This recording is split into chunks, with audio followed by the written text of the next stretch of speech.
Hello everyone, welcome to एडरिदम success classes. जैसा कि विमल सर ने आपको बता ही दिया है, मैं तेज राणा आपको पढ़ाने वाला हूं introduction to Indian knowledge system.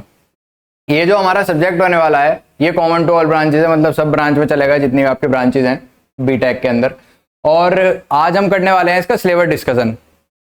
Syllabus discussion मतलब क्या क्या हम इसमें पढ़ने वाले हैं ये आज हम डिस्कस करेंगे। सिलेबस डिस्कशन, और ये जो हमारा सब्जेक्ट है कॉमन टू ऑल ब्रांचेज है, ये हमें पता चली गया है। और इसमें जो सब्जेक्ट कोड है हमारा AS 104 और AS 204 होने वाला है। ये रिलाई करेगा कि आप कौन से सेमेस्टर में ये सब्जेक्ट पढ़ रहे हैं। अगर आप फर्स्ट सेमेस्टर में पढ़ेंगे तो ये होगा 104, और अगर आप इसे सेकंड सेमेस्टर में पढ़ेंगे तो ये 204 होगा। तो शुरू करते हैं सिलेबस डिस्कशन किया। हमें क्या आज डिस्कस करेंगे कि क्या हमें पढ़ना है कौन सी यूनिट में। तो यूनिट फर्स्ट से शुरू करेंगे। ये हमारी यूनिट फर्स्ट है। इसमें हम foundation of the Indian knowledge system, इस यूनिट का नाम है। इसमें हम फाउंडेशन पढ़ेंगे कि इंडियन नॉलेज सिस्टम की फाउंडेशन बेसिक आपका सेट करेगी ये यूनिट। इसमें हम पढ़ेंगे डेफिनेशन क्या है IKS की, ये हमें यहाँ पढ़ना है। और इसके स्कोप क्या क्या है ये भी हम इसमें पढ़ेंगे। Characteristics and significance of IKS भी हमें इसमें पढ़ना है। IKS का मतलब Indian knowledge system. The IKS vision of NEP 2020, जो न्यू एजुकेशन पॉलिसी आई है 2020 में, उसका क्या विजन है IKS को लेके, ये भी हम यहाँ पढ़ेंगे। फिर उसके बाद हमारे द 14 विद्या स्थांस पढ़ेंगे हम, जिसमें 4 वेदास, 4 उपवेदास और 6 वेदांश होते हैं। मतलब 14 विद्या स्थान जो पुराने एशियन टाइम में होते थे, जिसमें हमारे 4 वेदास होते थे। 4 वेदास जैसे ऋग्वेद, यजुर्वेद, ये सब। फिर उसके बाद उपवेद पढ़ेंगे, 4 उपवेद जो वेदास के ही सब पार्ट्स होते हैं। इसके बाद हम 6 वेदांश पढ़ेंगे कि वेदांश 6 वेदांश कौन कौन से हमारे। उसके बाद स्कूल ऑफ इंडियन फिलोसफी हम पढ़ेंगे। School of Indian philosophy, orthodox and heterodox school, मतलब जो हमारी इंडियन फिलोसफी है उसके क्या क्या स्कूल्स हैं। जैसे कि हमारे 2 स्कूल्स हमें यहाँ पढ़ने हैं, ऑर्थोडॉक्स और हेटेरोडॉक्स। ऑर्थोडॉक्स का मतलब जो आस्तिक होते हैं, जिनकी आस्तिक फिलोसफी होती है, जो भगवान में मानते हैं, वो यहाँ ऑर्थोडॉक्स में आ जाएंगे। और हेटेरोडॉक्स का मतलब होता है नास्तिक, मतलब जो लोग भगवान में नहीं मानते, वो हेटेरोडॉक्स स्कूल्स में आ जाएंगे। इसके बाद हमारा oral and written knowledge systems, मतलब जो पुराने जमाने में हमारे पूर्वज होते थे वो किस तरह से अपनी नॉलेज को आगे बढ़ाते थे। ओरली रिटन मतलब पहले ओरली बढ़ाते थे, अपने आप को कंठस्थ करवाते थे, फिर उसके बाद अपने पीढ़ी दर पीढ़ी उसे आगे बढ़ाते थे। ये हमारा हो जाएगा oral and written knowledge systems में। फिर हमारा नॉलेज वैलिडेशन, प्रमाण। अगर कोई नॉलेज है तो उसे वैलिडेट करना भी बहुत जरूरी होता है, तो इसलिए हम इसमें नॉलेज वैलिडेशन, प्रमाण के साथ जो हमारी नॉलेज होती है वो भी हम इसमें पढ़ेंगे। इसके बाद हमारी केस स्टडी आ जाएगा, relevance of IKS for the present day engineer. मतलब जैसे आप इस सब्जेक्ट को पढ़ेंगे तो इसका क्या रेलेवेंस है IKS का, आपके जो आप जो प्रेजेंट डे इंजीनियर हो उसके लिए क्या इसका मतलब है। इसके बाद हमारी फर्स्ट यूनिट हो जाएगी। इसके बाद हमारी सेकेंड यूनिट आएगी, जिसका जो हमारा नाम है Indian mathematics, astronomy and scientific thinking.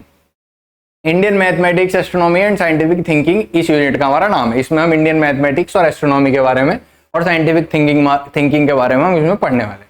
इसमें हमारा जो फर्स्ट ये है नंबर सिस्टम्स, जो नंबर सिस्टम होते हैं वो हमें पढ़ने हैं। Decimal place value system, decimal का प्लेस वैल्यू सिस्टम हम इसमें पढ़ेंगे। जीरो एंड इन्फिनिटी के बारे में हम इसमें पढ़ेंगे। फिर हम भूता संख्या और कथापैडी के बारे में, कथापैडी न्यूमरेशन के बारे में हम इसमें पढ़ने वाले हैं। इसके बाद हमारा पिंगला चंद्र शास्त्र एंड बाइनरी रिप्रेजेंटेशन भी हम इसमें कवर करेंगे इस यूनिट में, ये भी हमारा है।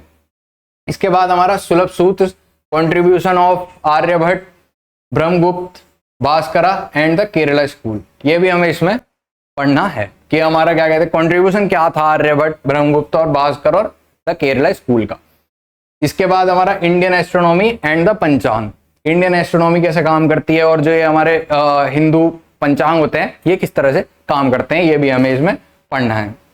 इसके बाद हमारे इसमें न्यूमेरिकल्स भी हैं इस यूनिट में, जो हमारे encoding numbers using the Katapayadi scheme, observing panchang and reflecting on the pattern. मतलब एनकोडिंग नंबर्स को एनकोड करेंगे यूज करके कथापैडी स्कीम। उसके बाद ऑब्जर्विंग पंचांग को ऑब्जर्व करेंगे और पैटर्न को रिफ्लेक्ट करेंगे। उसके बाद हमारा जो नेक्स्ट यूनिट है यूनिट नंबर 3, ये हमारी engineering, technology and material science, ये आपको इंटरेस्टिंग लगेगी क्योंकि ये आपकी इंजीनियरिंग से रिलेटेड है। इसमें हमारा मेटलर्जी पढ़ेंगे हम। मेटलर्जी में wootz, steel, zinc distillation and the Delhi iron pillar. Wootz steel के बारे में पढ़ेंगे, जिंक डिस्टिलेशन के बारे में पढ़ेंगे, और जो हमारा दिल्ली आयरन पिलर है जो बहुत सालों से ऐसे ही खड़ा है और उस पर कभी जंग नहीं लगा, तो इस चीज के बारे में भी हम यहाँ स्टडी करेंगे। Town planning and the architecture, Harappan vastu and शिल्प शास्त्र, इसमें भी इसके बारे में भी हम पढ़ेंगे कि टाउन पहले जमाने में कैसे टाउन प्लान करते थे और आर्किटेक्चर किस तरह से बनाते थे, ये सब भी हमें इसमें पढ़ना है। हड़प्पन सिविलाइजेशन के बारे में आपको पता ही होगा, उससे रिलेटेड हमें इसमें पढ़ना है। वाटर मैनेजमेंट, वाटर कैसे मैनेज करते थे, step wells, tanks and irrigation, textile engineering, ये सब चीजें हमें इसमें पढ़नी है। फिर इसमें अगला वही केस स्टडी आ जाएगा। केस स्टडी में हमें material science analysis of the iron pillar architecture of, मतलब मटेरियल साइंस के एनालिसिस करनी है, जो हमारा आयरन पिलर है उसकी मटेरियल साइंस की एनालिसिस करनी है, और आर्किटेक्चर ऑफ स्तूपास की मटेरियल साइंस एनालिसिस करनी है। इसके बाद हमारी नेक्स्ट यूनिट नंबर 4, जिसका नाम हमारा होने वाला है health, wellness, environment and governance. इसमें हेल्थ के बारे में, वेलनेस के बारे में, एनवायरनमेंट और गवर्नेंस कैसा काम करती है उसके बारे में हमें पढ़ना है। इसमें हमारा आयुर्वेद आ जाएगा। आयुर्वेद का आपको पता ही होगा, तो इसमें हमारा आयुर्वेद आ जाएगा, और आयुर्वेद में हमारा चरक और सुश्रुता आ जाएगा। इसके बाद हमारा एक ये टॉपिक होगा त्रियोदशा, इसमें भी हमें त्रियोदशा हम प्रॉपरली पढ़ेंगे। योगा हमारा जो है पतंजलि अष्टांग योगा का, जो हमें फिजिकली फिट रखता है, मेंटली भी हमें फिट रखता है, वो हम इसमें पतंजलि अष्टांग पढ़ेंगे। And wellness, yoga and wellness हमें इसमें पढ़ना है। इसके बाद हमारा environment and sustainability in Indian thought. Environment और सस्टेनेबिलिटी, मतलब पहले जमाने में जो हमारे पूर्वज होते थे वो एनवायरनमेंट को कैसे अपने से मतलब सस्टेनेबल रखते थे, वो हमें इसमें पढ़ना है। इसके बाद हमारा गवर्नेंस एंड मैनेजमेंट, कौटिल्य अर्थशास्त्र।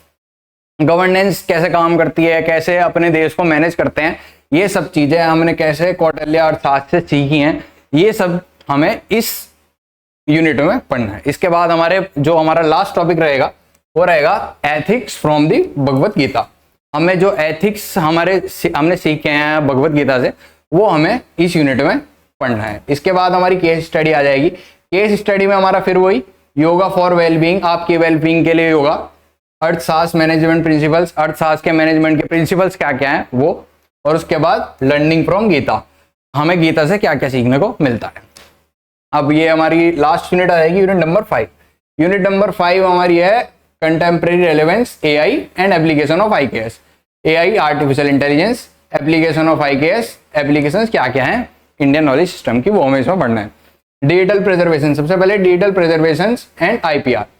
डिजिटल प्रिजर्वेशन मतलब हम कैसे अपने जो हमारी इंडियन नॉलेज सिस्टम है उसे हम डिजिटली कैसे प्रिजर्व कर सकते हैं, कैसे हम उसे बचा सकते हैं किसी और कंट्री के, जिससे कोई और कंट्री उसकी पेटेंट ना ले सके।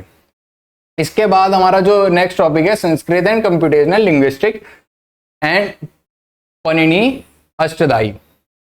इसमें हमें संस्कृत एंड कंप्यूटेशनल लिंग्विस्टिक के बारे में पढ़ना है, जो हमारा पनिनी अष्टधाई से रिलेटेड होगा। इसमें हम NLP and AI for ancient text भी पढ़ेंगे। एनएलपी नेचुरल लैंग्वेज प्रोसेसिंग, ये हमें पढ़ना है, और एआई भी हमें फॉर एंशिएंट टेक्स्ट को कैसे हम इन दोनों चीज का यूज करके डिकोड कर सकते हैं, वो हमें इसमें पढ़ना है। IKS inspired sustainable engineering, IKS कैसे इंस्पायर करता है सस्टेनेबल इंजीनियरिंग को, एंड इनोवेशन, और आईकेएस कैसे आपको इनोवेशन में हेल्प करेगा, वो सब चीजें हम इसमें पढ़ेंगे। ये केस स्टडी हमारी फिर वही AI NLP applied to a Sanskrit corpus, मतलब संस्कृत के जितने भी हमारे चीजें हैं, मतलब वेद हो गए, पुराण हो गए, इन सब में हम कैसे एआई और एनएलपी का यूज करके इसे समझ सकते हैं। संस्कृत कॉर्पस, संस्कृत के जितने भी हमारे वेद वगैरह हैं वो हम कैसे समझ सकते हैं। तो ये था आज का हमारा, तो आज के लिए इतना ही। मिलते हैं अगले लेक्चर में, जो हमारा यूनिट फर्स्ट का लेक्चर फर्स्ट होने वाला है। Thank you.